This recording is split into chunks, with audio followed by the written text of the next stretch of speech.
how to actually use indicators and why most misunderstand them. Indicators, it's got to be the most misunderstood, scammy, disliked way to trade. Surely no one's getting payouts off them, right? When I first started trading, I believed that anyone using indicators either wasn't profitable or didn't know what they were doing. That belief started to change when I encountered a trader who approached things differently. Through the live trading and understanding different mindsets, I realized how this style of trading could genuinely shift perspectives. It's surprising how many people I've met who dismiss indicators as useless. I used to think the same way, but always, and I mean always, be open to learning new things. So with that in mind, let's look at the basics.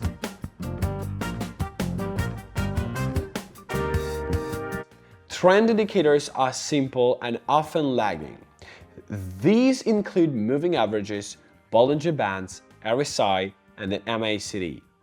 I will be sure to go over how to use them effectively towards the end, but on their own, trend indicators are not appealing. Signal indicators are very subjective. You could probably argue that RSI is a signal indicator. These are mostly where people see a lot of scammers, and really, I don't blame people for hating signal indicators. Depending on what you're using, signal indicators could be the absolute sexiest thing or something that is absolute cancer to trade. Proceed with caution. What I'm about to say is probably the most important part of the whole video, so hopefully, if you get anything out of it, it will be this. The correct way to use indicators is to find correlation between two similar ones and find a way to filter it further. That's it. That's the secret. Most people use indicators the normal way, crossovers, entry models, confluence, but the only correct way to use them is to find correlation. Really, just take everything and randomly match it together. It's the same with technical analysis. The best traders take everything they have learned and make it their own.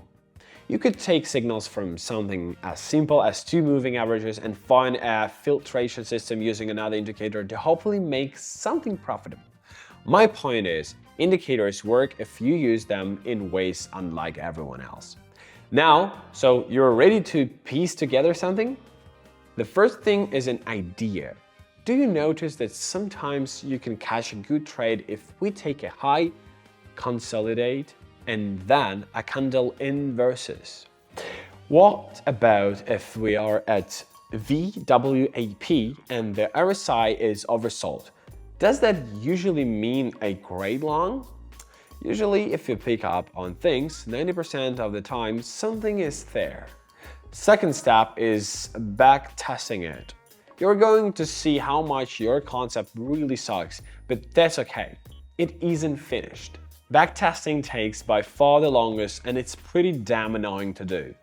You could journal using Coda, Notion, whatever you see fit. The third step is to filter it. You have the basic concept in mind. Now, what do you think would be a good addition that will sift out all the back signals? Well, if you're looking for reversals, it might be good to have some sort of oscillator. A lot of people think that having a ton of indicators is bad, but if I have 4 reversal signals going off at once, I would probably take that trade. Candlesticks. Everyone is familiar with the basics, but come on now. How can they be used in indicators? Oh well, I'm glad you asked. Range, Renko, Heikin-Ashi, you're not just limited to candles. Okay, so just to briefly go over them, trying to build a system of them is really very difficult. Really, an example is you can make a very sexy looking indicator of Renko, but it will probably give you a lot of false signals under certain conditions. So combine the Renko indicator with a second candlestick indicator, or, just have it open. Okay, real talk. A lot of people don't understand what I just said a really good portion of the video. That's okay. I want this video to show people that indicators are much more advanced than a lot of traders realize, and you can be profitable using them. So I briefly talked about making an idea, backtesting it, and filtering it, but it goes a little deeper than that. First, keep in mind this concept can be applied to anything, not just indicator systems. Filtering is the absolute most important thing. Let me re-emphasize. Time, price, volume, indicators, these are all ways to filter any concept, any system, and could be applied anywhere. Even intuition is considered filtering. But I mean, hey, how many people here watching this video are actually going to go make their own indicator? Probably not a lot. So instead, let me focus on the core.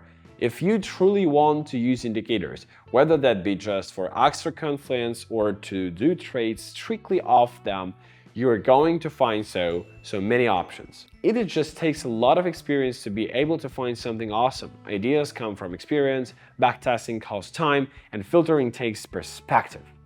Yeah, that's right, perspective. You need to understand what tool would be the best to use with what you're currently working on. Just think about it. Concept trading, is it really the way for you? I mean, I spent years in it, and I found out the hard way that it wasn't for me. Okay, so all you need to do is just take an idea and, just try it. Me personally, I'm a volume-based trader. Volume profiles are my thing. You might be really into order flow, so you could probably find or make an indicator to mark out imbalances.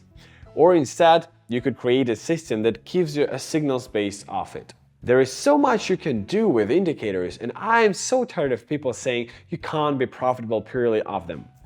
You can be profitable with anything. It's all up to you. Consider subscribing so I won't be broke, and let me know if you like this style of videos more than others.